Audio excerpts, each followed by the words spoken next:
শুভ সকাল। আজ 12ই জ্যৈষ্ঠ 1432, ইংরাজির 27শে মে 2025।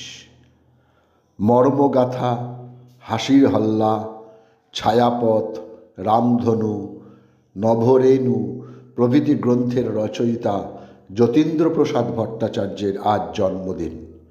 বাংলাদেশের রাজশাহী জেলার নওগাঁ মহকুমার বালিহার গ্রামে 27শে মে 1890 তিনি জন্মগ্রহণ করেন। 1331 জ্যৈষ্ঠ সংখ্যা বঙ্গবাসী পত্রিকায় লেনিন কবিতা প্রকাশিত হলে তিনি সরকারের বিরাগভাজন হন। এই লেনিন কবিতাটি পরবর্তীতে রাশিয়ার 16 থেকে 18টি প্রাদেশিক ভাষায় অনুদিত হয়েছিল। বঙ্গ রঙ্গমঞ্চ ও চলচ্চিত্রের একজন বিশিষ্ট অভিনেত্রী নীলিমা দাসের আজ জন্মদিন। 27শে মে 1929 কলকাতায় তিনি জন্মগ্রহণ করেন। 1947 সালে তিনি প্রথম চলচ্চিত্রে আসেন। তাঁর মুক্তিপ্রাপ্ত প্রথম চলচ্চিত্র ছিল পরভৃতিকা।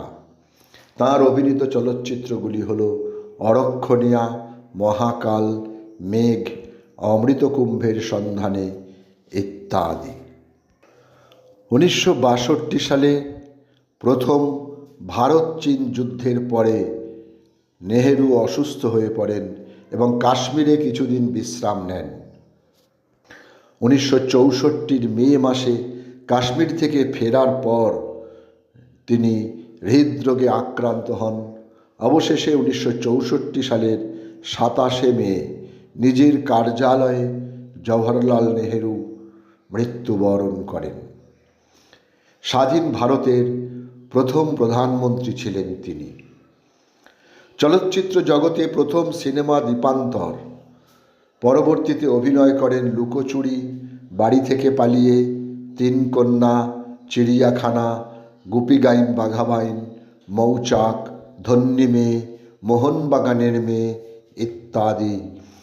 চলচ্চিত্রে সাফল্যের সঙ্গে অভিনয় করে নিজের আসন পাকা করে নিয়েছিলেন নৃপতি চট্টোপাধ্যায়। আজ তাঁর মৃত্যুদিন। সময়টা 1975। অজয় মুখোপাধ্যায় ছিলেন ভারতীয় বাঙালি স্বাধীনতা সংগ্রামী তথা পশ্চিমবঙ্গের চতুর্থ মুখ্যমন্ত্রী। প্রেসিডেন্সি কলেজে পড়াকালীন অসহযোগ আন্দোলনে যোগদান করেন, পরে ধরা পড়েন এবং ছেড়েও দেওয়া হয় তাকে। জীবনের বহু সময় জেলে বা অন্তরীণ অবস্থায় কাটে তার তৈরি বিদ্যুৎ বাহিনীকে দমন করতে তৎকালীন ব্রিটিশ সরকারকে যথেষ্ট বেগ পেতে হয়েছিল। 27শে মে 1986 লোকচক্ষুর অন্তরালে এবং নিতান্তই অবহেলায় তাঁর মৃত্যু ঘটে।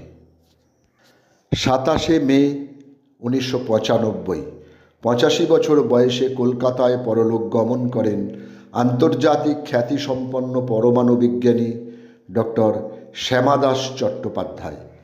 তিনিই প্রথম পশ্চিমবঙ্গের বীরভূমের বক্রেশ্বরে উৎস প্রস্রবণে হিলিয়াম গ্যাসের অস্তিত্ব প্রমাণ করেন। নোবেলজয়ী বিজ্ঞানী মাদাম কুরির ছাত্র ছিলেন তিনি ছিলেন এক অকৃতদার পুরুষ। তিনি তাঁর ব্যক্তিগত সমৃদ্ধ গবেষণাগারটি এস.ডি. চ্যাটার্জি রিসার্চ ফাউন্ডেশনকে ব্যবহারের জন্য দিয়ে গেছেন, আর কলকাতার বালিগঞ্জ প্লেসের 3তলা বসতবাটিটি এশিয়াটিক সোসাইটিকে দান করেছিলেন।